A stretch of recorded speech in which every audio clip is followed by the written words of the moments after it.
नमस्कार दोस्तों, मैं सुभाष शर्मा लाल किताब के ज्ञान में आपका स्वागत करता हूं। दोस्तों देखिए, हमेशा हमने हमने देखा होगा कि लड़ाई की जड़ या तो जर या जोरू या जमीन यानी कि जायदाद, पैसा वगैरह या जो है स्त्री वगैरह के कारण ही हमारे जीवन में लड़ाई झगड़ों के कारण उत्पन्न होते हैं। बड़े बड़े युद्ध जो है हुए इस धरातल पे, वो सब का कारण ही कहीं ना कहीं जर जोरू या जमीन रहे। अब शुक्र का इसमें क्या रोल आ जाता है कि शुक्र जो है हमारे बीच में कहीं ना कहीं लड़ाइयों का कारण बनता है।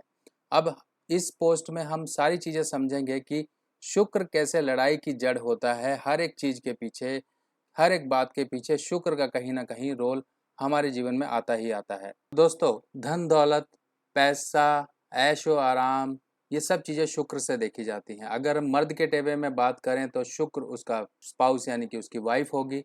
अगर स्त्री के टेबे में बात करें तो शुक्र उसका जो है हस्बैंड होगा। अब शुक्र जो है दोनों के बीच का प्यार है। शुक्र हस्बैंड वाइफ के बीच का ये प्यार होता है। एक दूसरे से कैसे प्यार से पेश आते हैं, हमारे बीच में क्या बॉन्डिंग है, क्या स्ट्रांगनेस है। अगर स्ट्रेंथ अच्छी है शुक्र की, हस्बैंड और वाइफ के बीच में एक प्यार अच्छा रहेगा। पर जिसका शुक्र मंदा होगा वो गंदे इश्क में डूबा होगा, गंदे चाल चलन उसके होंगे। शुक्र मंदा वाला गलत संगति में होगा, उसका गंदा इश्क, गंदा प्यार, ये सब चीजें देखी जाती हैं। तो दोस्तों, शुक्र को जो कारक ग्रह माना गया है वो खाना नंबर 7 का माना गया है। खाना नंबर 7 जो होता है हमारी गृहस्थी का भी घर है। और अगर हम खाना नंबर 6 की बात करें, खाना नंबर 7 की बात करें, खाना नंबर 8 की बात करें, इन दोनों खानों के बीच में खाना नंबर 7 जो आता है वो शुक्र का खाना आता है। और शुक्र खाना नंबर 7। अब मान लीजिए आपके दुश्मन जो कि खाना नंबर 6 से देखे जाते हैं, और मृत्यु जो है आपके शारीरिक कष्ट, जो दिक्कतें परेशानियां हैं, वो खाना नंबर 8 से देखी जाती हैं। आज तक जितने भी झगड़े हुए हैं वो जर जोरू या जमीन को लेकर ही हुए हैं। कहीं ना कहीं कारण जो है वो जर जोरू जमीन यानी कि शुक्र, जर यानी कि जमीन, जोरू शुक्र, और जमीन और ये सब कुछ धन चीजें वगैरह सब जो है शुक्र से देखी जाती हैं। और यही एक कारण होती है, यानी कि शत्रु तक पहुंचाने का काम आपका शुक्र करता है। और मौत तक पहुंचाने का, यानी कि शत्रु के पास आप पहुंचे तो किसी न किसी कारण से अगर आपकी मृत्यु भी होती है शत्रु की वजह से, तो वो भी शुक्र के कारण ही होती है। तो शुक्र एक बीच का खाना यानी कि खाना नंबर 7, जो कि खाना नंबर 6 और खाना नंबर 8 के बीच के मध्य पड़ता है, वही जो है शुक्र किसी न किसी वजह से जो है हमारी जीवन में परेशानियों का कारण बनता है। अब ये भी समझ लीजिए कि शुक्र बना कैसे। शुक्र एक्चुअल में बना है बुध से। बुध से कैसे बना? बुध जो है एक लड़की है, एक ऐसी लड़की जिसके अंदर अभी कोई भी किसी तरह की प्यार मोहब्बत की भावना वगैरह नहीं जागी। पर जैसे ही उसका मेंस्ट्रुअल पीरियड स्टार्ट हुआ, उसके बाद से उसके अंदर एक मद की भावना, एक जवानी की भावना चलनी शुरू हुई।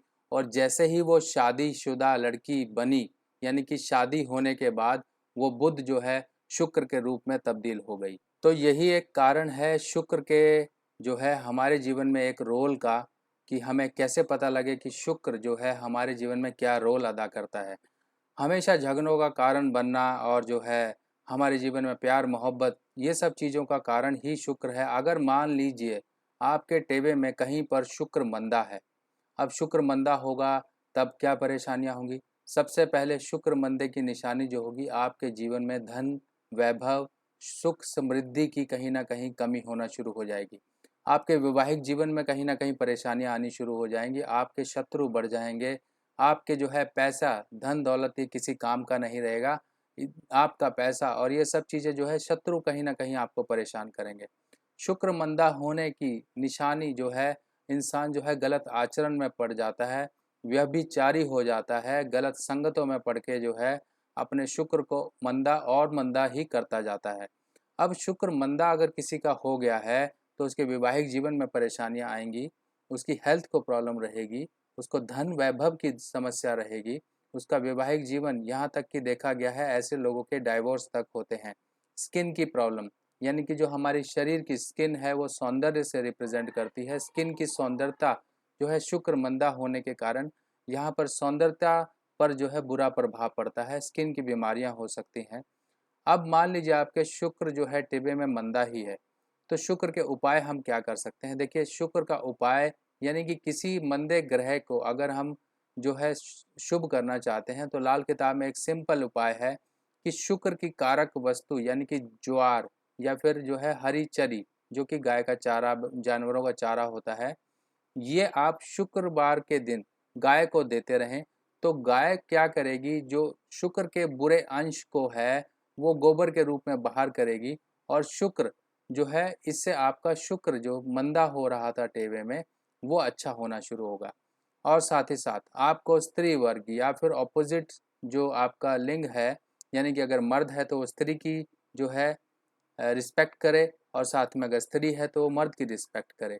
रिस्पेक्ट करना ज़रूरी है। साथ ही साथ अपने कपड़ों को आप बिल्कुल ही गंदा ना होने दें, यानी कि अगर आपके कपड़े गंदे हैं, मैले हैं, कहीं से फटे हैं, तो उनको आप बिल्कुल भी ना पहने। अपने आप को वेल मेंटेन रखिए, क्योंकि शुक्र सौंदर्य का ही प्रतीक है। अगर आप गंदे मैले कपड़े ये सब कुछ पहनेंगे तो यहाँ पे राहु का प्रभाव आएगा। और अपने घर की स्त्री यानी कि वाइफ जो है उसकी रिस्पेक्ट कीजिए, उसकी इमोशंस की आप रिस्पेक्ट करिए, उसका ख्याल रखिए।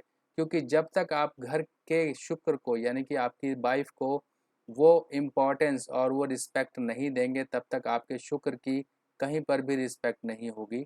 अगर आपको अपना शुक्र अच्छा करना है तो सबसे पहले घर के शुक्र को संभालिए, यानी कि जो आपके घर में वाइफ है या जो आप हस्बैंड और वाइफ दोनों आपस में एक दूसरे में प्यार बढ़ाइए। देखिए आपका शुक्र कैसे अच्छा होना शुरू हो जाता है।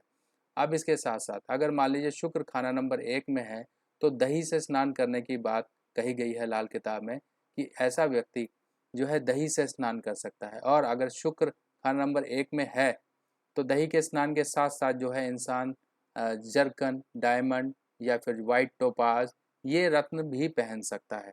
मंदे गुस्से से बचे, अपने अंदर चिड़चिड़ापन, गुस्सा, ये सब चीज़ें मत आने दीजिए। खाना नंबर 6 में शुक्र है तो यहाँ पे चांदी की मदद ली जाती है, यानी कि चांदी की गोली आप रखिए। खाना नंबर 8 में अगर आपका शुक्र है, तो ऐसे केस में ज़मीन से निकली हुई सब्जियाँ जिनका रंग सफ़ेद वगैरह होता है, जैसे कि आलू भी आप दे सकते हैं, जिमीकंद भी दे सकते हैं, गाजर भी दे सकते हैं। ये सब्जियों का दान आप धर्म स्थान में करते रहिए, कपूर का दान आप धर्म स्थान करते रहिए। खाना नंबर 11 में अगर शुक्र है किसी के, तो ऐसे केस में ये सेक्सुअल प्रॉब्लम देता है, काम शक्ति को आधा कर देता है, काम शक्ति इंसान की कहीं ना कहीं प्रभावित होती है। तो ऐसे केस में हमें बृहस्पति और चंद्र की मदद लेनी होती है, यानी कि चंद्र दूध, दूध में हम सोने की सलाख को डुबा के, गर्म करके डुबा के वो सोना वाला दूध हम पीते हैं, या फिर सोने की भस्म का भी आप प्रयोग कर सकते हैं, सोने की भस्म भी ले सकते हैं। खाना नंबर 12 में अगर शुक्र है, तो ऐसे केस में शुक्र उच्च का कहलाया जाता है। तो जिसका शुक्र उच्च का होता है, उन लोगों को शुक्र से संबंधित बहुत ध्यान रखने होते हैं। अपने शुक्र को मंदा ना करें, ताकि उसके उच्च प्रभाव उसके जीवन में आते रहें। अगर मान लीजिए शुक्र और राहु का कहीं से कॉम्बिनेशन है, तो ऐसे केस में आप दूध में मक्खन डाल के और साथ में पूजा वाला नारियल, जो कि जटा वाला नारियल होता है, शाम संध्या काल में 5 से 7 बजे के बीच में आप गुरुवार के दिन धर्म स्थान में देते रहें। इससे शुक्र और राहु की युति के मंदे प्रभाव जो हैं दूर होते हैं। शुक्र राहु एक साथ होता है तो मैरिज में डिले होती है, सेक्सुअल प्रॉब्लम हो सकती हैं, गायनोकोलॉजिकल कुछ प्रॉब्लम्स हो सकती हैं, संतान उत्पत्ति में कहीं ना कहीं देरी हो सकती है। बाकी ये उपाय करने से आपका शुक्र, और जो सावधानियां आपको बताई हैं वो सावधानियों को आप अपनाएंगे तो आपका शुक्र अच्छा ही होगा, और शुक्र से मंदे प्रभावों से भी आप बचते रहेंगे। तो दोस्तों, यही सब जानकारी मैं आपके साथ साझा करना चाहता था, और इस जानकारी के बाद आपके साथ कुछ ना कुछ जो है आप शुक्र को लेके जानेंगे और शुक्र से संबंधित नियमों का पालन करेंगे। बाकी जिन लोगों को भी लाल किताब 1952 चाहिए हिंदी लिप्यांतरित की हुई, वो लोग कांटेक्ट कर सकते हैं, अपनी डिटेल्स मुझे व्हाट्सएप कर सकते हैं। आपके एड्रेस पे ये किताबें भेज दी जाएंगी। बाकी नेक्स्ट वीडियो पोस्ट में फिर मिलेंगे, तब तक के लिए आज्ञा दीजिए। नमस्कार।